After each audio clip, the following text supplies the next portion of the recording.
Diskihaigust me võime laias laastus jagada kaheks. Diski enda haigus ehk kulumishaigus kulgeb healoomuliselt alaselja vanula ja enamasti, kui patsient meie juurde pöördub, siis patsiendil valutab alaselg ja valud kiirguvad tuharatesse ja reite tahakülgedele. Kui me vaatame nüüd lülisammast, siis diski kulumishaigus enamasti on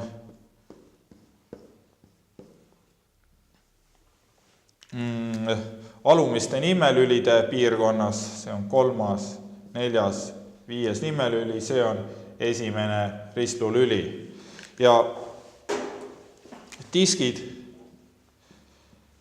on siis sellised poolvetruvad struktuurid, mis koosnevad kahest osast, tuumast siin sees ja teda ümbritsevast fibroosrõngast.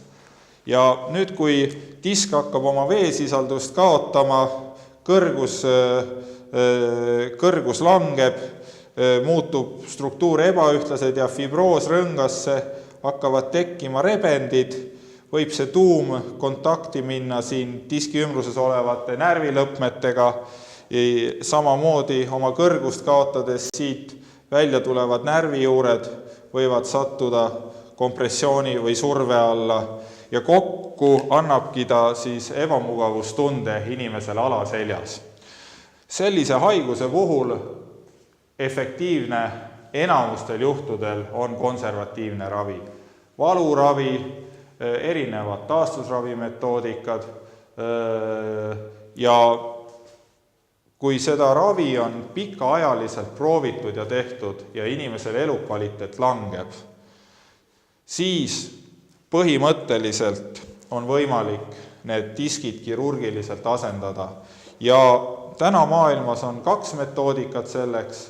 Üks metoodika on lülikehade vaheline fusioon, ehk see tähendab seda, et me kasvatame need 2 lülikeha omavahel kokku.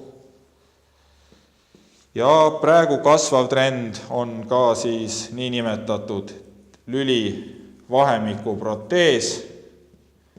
Seda praegu Eestis veel ei kasutata.